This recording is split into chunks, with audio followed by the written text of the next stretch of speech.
So how can Joaquin Phoenix's Joker end up in the new Matt Reeves trilogy? Because I'm assuming that would be the best fit for him, since the crazy looking Jared Leto Joker exists.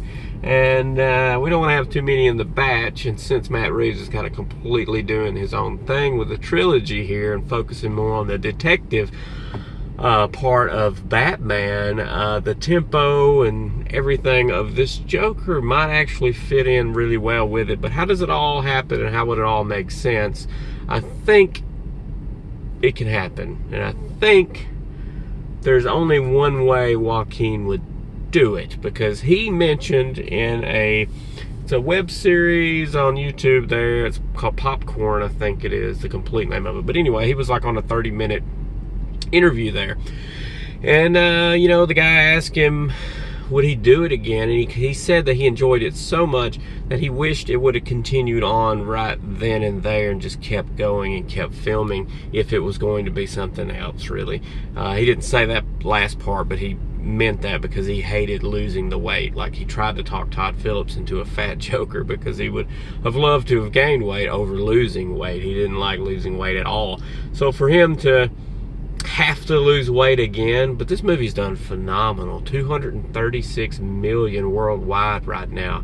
That is amazing. I think it's 96 million domestic, so that is cool for a 3-day opener. And it even beat out what was it, Spider-Man Homecoming, or whichever one of the Spider-Mans it beat out. And I think it had a 5-day opening week or something like that. It still beat it out in 3. I think I'm correct, but I'm not sure.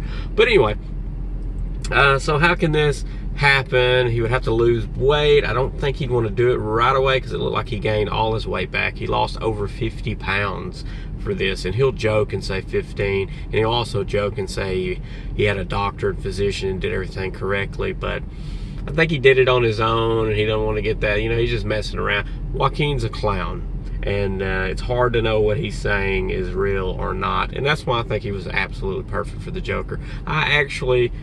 It's hard to say and place the Jokers in order, because we never really saw Joaquin's, this is spoiler alert, spoiler alert, spoiler alert. We never actually saw Joaquin's full Joker. So we just saw the creation of the Joker, the build up to it, right there at the end, and then it goes off. And we kind of know the continuation of the Joker saga, kind of. So do we need it? In my opinion, we don't necessarily need it, because we know who the Joker is and what he does with Batman and all this kind of stuff through comics, cartoons, and movies and whatnot. So we necessarily don't need it, but this film kind of gave a good idea of a possible origin, even though it could be all fake. Who knows? Because the Joker's a little prankster, and so we got an idea of, his upbringing, his comings up and goings, and boom, he becomes a Joker, and we know what happens from there. So necessarily we don't need it, but let's just say we want it, and which I would love to see a full-fledged Joker, versus Batman kind of thing. What has to happen, in my opinion, is at the end of the movie, Joker movie, he is, talking to his therapist at Arkham Asylum. And my idea of it is he's telling her this whole story that we just watched. So everything that he's telling could be exaggerated, overly exaggerated, things thrown in there just for fun, because he also laughs too. And for the first time, he has his clinical laugh, his disorder laugh, followed by an enjoyment, not a painful, like, this is painful and all this kind of stuff, but an actual enjoyment out of getting a kick out of what all he's just told her, which was the whole movie that we watched. And so this, in my mind, is her interpretation of what he has said, and it places him as he is now into the story.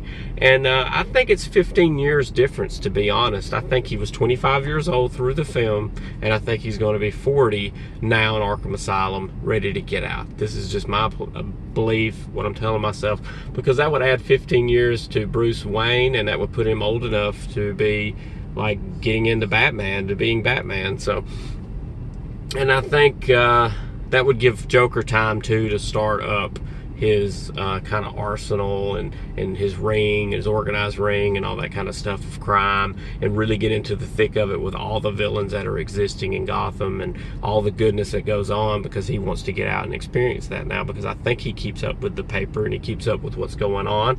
And plus, like I said in the other video, I'm thinking that this is into the future quite a ways, because the green is completely out of his hair, which could have washed out, but I think it might have been dye that he had used, so that's completely gone out of his hair. It shows that he's got gray hair through here.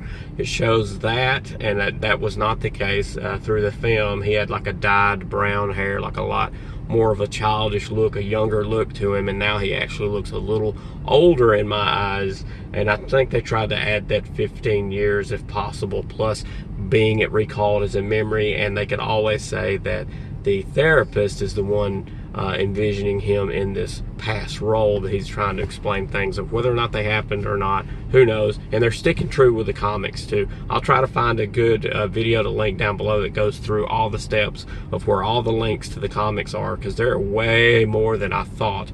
And the good thing about Joker is you never know his background. You don't know his name, his real name, you don't know his true origin, his background, and you really don't know if any of this is true either. So that's cool. And I think the one thing that's constant, that's true, is the on-air killing of the host. I think that's what got him thrown into Arkham, and then admitting to other things that had happened from the papers and whatnot.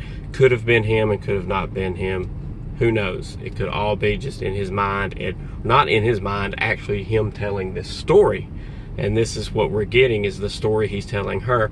And then at the end, after Bruce Wayne's death and him on the car and all this kind of stuff, he's laughing, and she's like, well, what's so funny? And he's like, you know, you wouldn't get it. But at that moment, he's not in pain from laughing, so he's giving in to, he is the Joker. He's been that way for quite a while in this asylum, in my mind. So what's going to have to play out for him to cross over to the trilogy, the Matt Reeves trilogy? I think we've got the timeline nailed down on how he can be the right age. And you look at Robert Pattinson's Batman, at what age he would probably be. To me, that would be Joaquin Phoenix's real age now, as being the Joker in his 40s or whatever. So that wouldn't line up. I believe that to be the case. And I think he can be a background character through the first two films, you know, like an organized crime ring that's going on. And Batman himself, the true detective, is nailing down the bad guys from the first film, the second film, and all that. But through the papers, there's mentions of a clown. There's this and this always there, kind of weaved into the first two films. And then Joaquin could come back for the third film.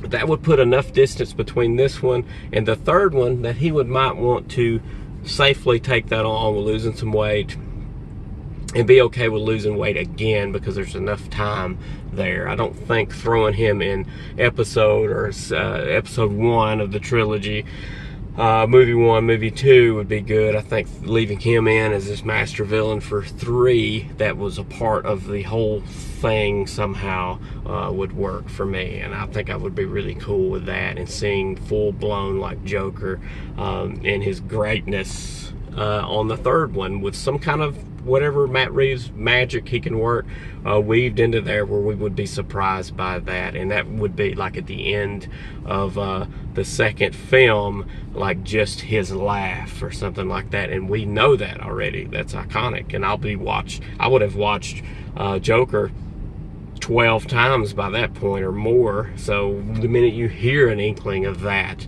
it's just pure blackness in the end credits, that laugh, you know the next film somehow has weaved Joaquin back into the fold. And that's how I think it could happen, because the ages would line up, because this being a past story, he's telling the psychiatrist 15 years forward, boom, he's 40 or years old. In my mind, he was 25 through the story line.